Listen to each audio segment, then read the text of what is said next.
Hi there. I hope you're doing well today. I am Bob McGurty, the Rickshaw Journey guy. Thank you for coming to the weekly podcast and checking out what I have to share with you. Always welcome feedback, input, suggestions, comments. Always want to be a learner, and that's what our topic's going to be about today. But feel free to email me, bob@rickshawjourney.com. And also feel free to visit the website anytime, rickshawjourney.com. And it's not about my rickshaw, but it's about the journey, and it's about your journey and where you're heading, what you're going to do, what life has for you.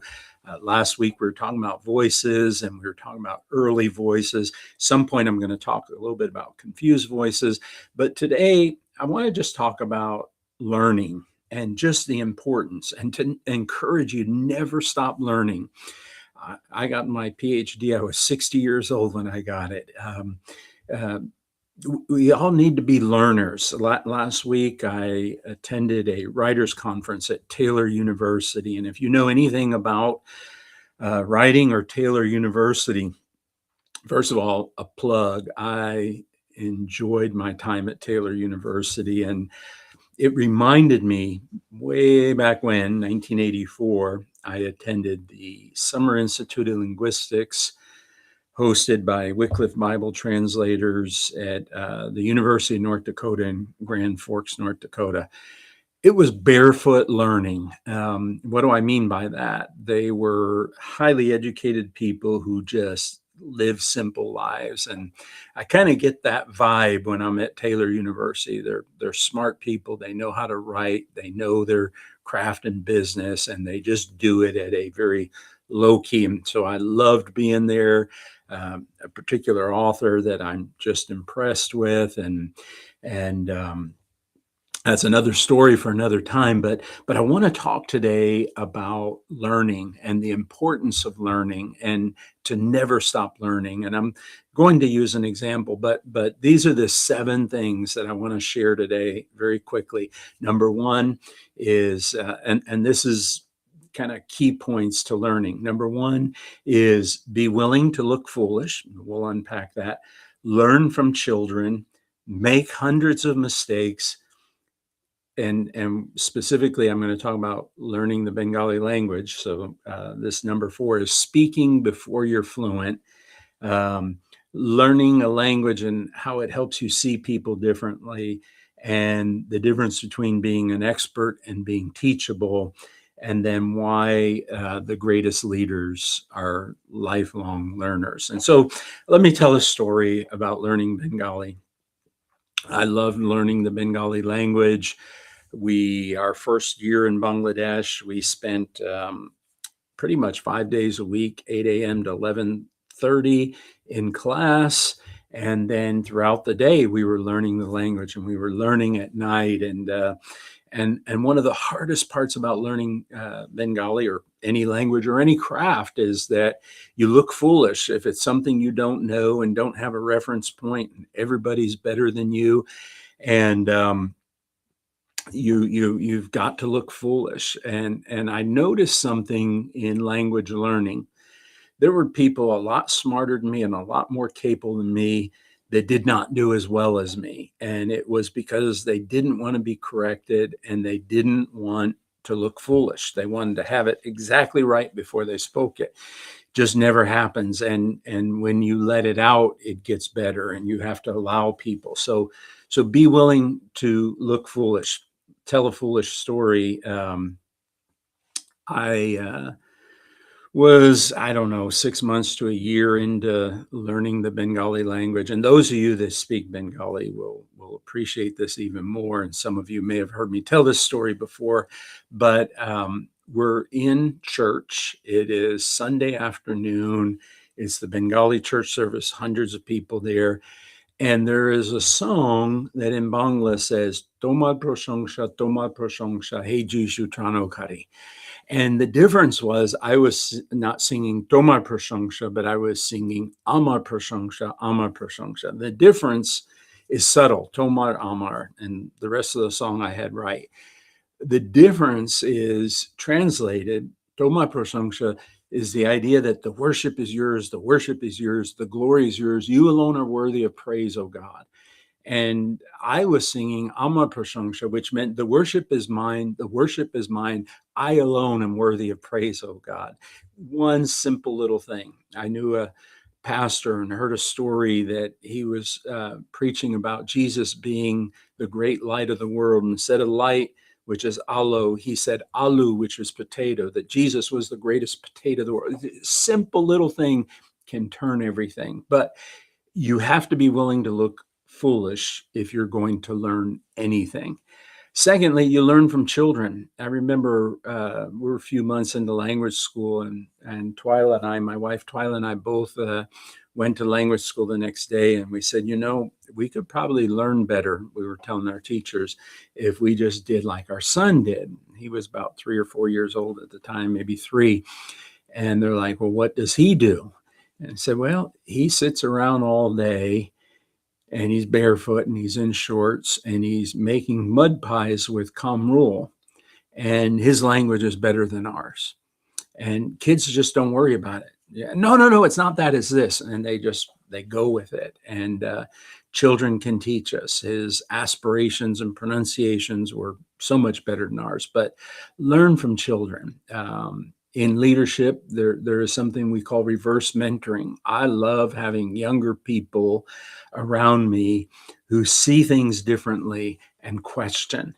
And if you're willing to learn from someone who's maybe a little less experienced, a little less knowledgeable, a little less perspective, they have something. So always be willing to learn from children or people who know less in your craft than you, but they may have an angle and ability to see something.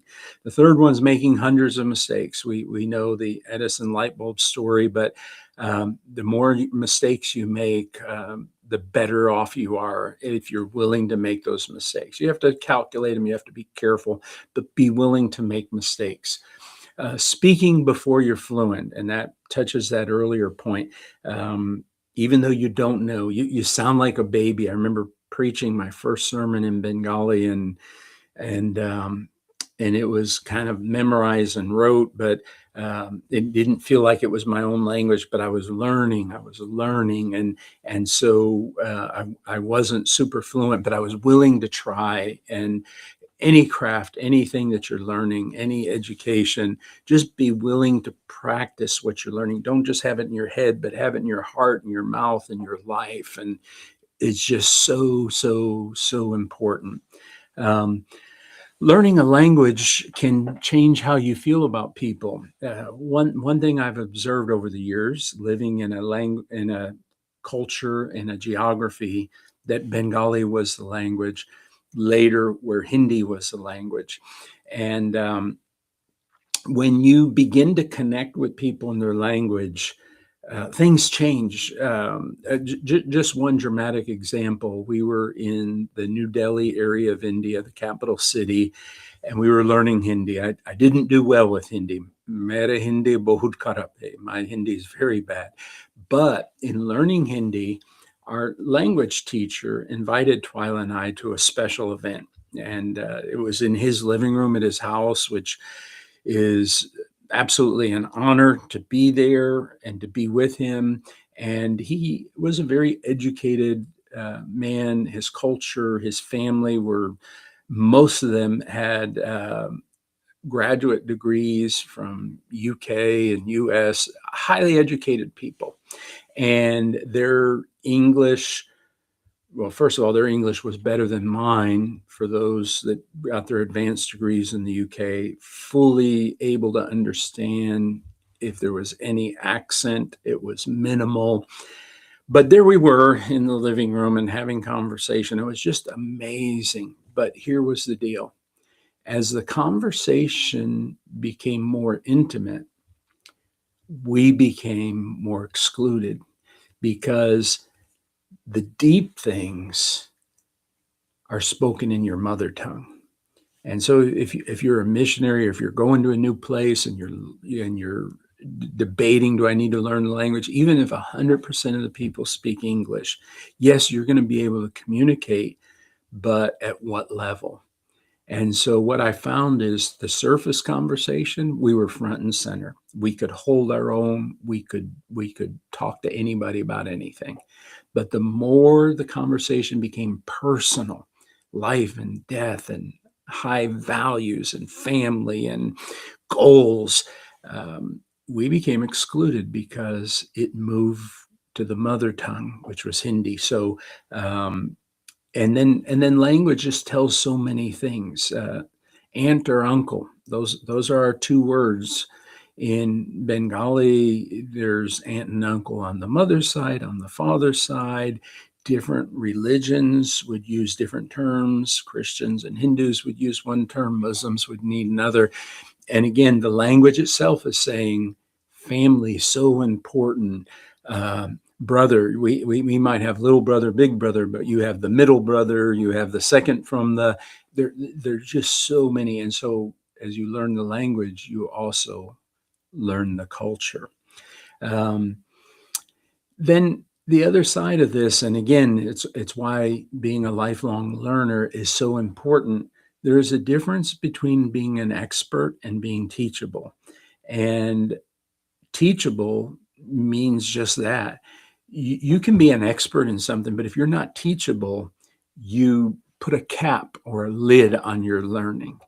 And I've just met some people who are super educated, who are experts in their field, and they literally want to learn from you. And you want to sit at their feet and learn. And I said, well, Bob, you've lived in India. I've never lived there. How would an Indian feel about? Or, Bob, I wasn't in the military. So in the military, and they just frame questions that say that they take themselves off the pedestal and say, I want to learn. And you know those people, and they're just a joy to be around because they know so much and they keep learning because they find ways to fill their cup up.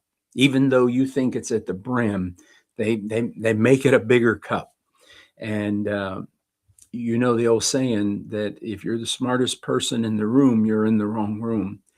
Well, some of these really smart people, they're always the smartest in the room, but they just find a way to position themselves for learning. And that's a beautiful thing. And the last thing, why greatest leaders remain lifelong learners. And that's a transition to it. Great leaders realize what they don't know. When I began working on my PhD, um, and I finished, and people said, "Well, what did you learn in the PhD at the end of the day?" And I found myself saying, "I learned how to learn." The more you know, or the more you learn, you realize the less you know. We know so little. And I would just encourage you, never stop learning, be a lifelong learner, and take the position. Don't always feel like you need to be a teacher. And even when you are a teacher and people are sitting around your table taking notes and learning from you, flip the script, because everybody has something to offer. Be a lifelong learner. So that's what I wanted to share with you today. Hope it helps. Hope it's a little bit of an inspiration for you. Let's all be learners. Let's all continue to learn and see what's next for us. See what's next. Um, I encourage you, find someone who can speak into your life and give you something that'll take you to a new place. I'm Bob McGurty, the Rickshaw Journey guy. I invite you to visit our website, rickshawjourney.com. Love for you to become a subscriber on the YouTube channel. It's really simple, youtube.com. Look up Bob McGurty or Bengali Bob. Or if you go to youtube.com, you can go /Bengali Bob, and you'll get on my channel, hit the subscribe button, and you can get updates and you can know whenever there's new content. Love to see you there.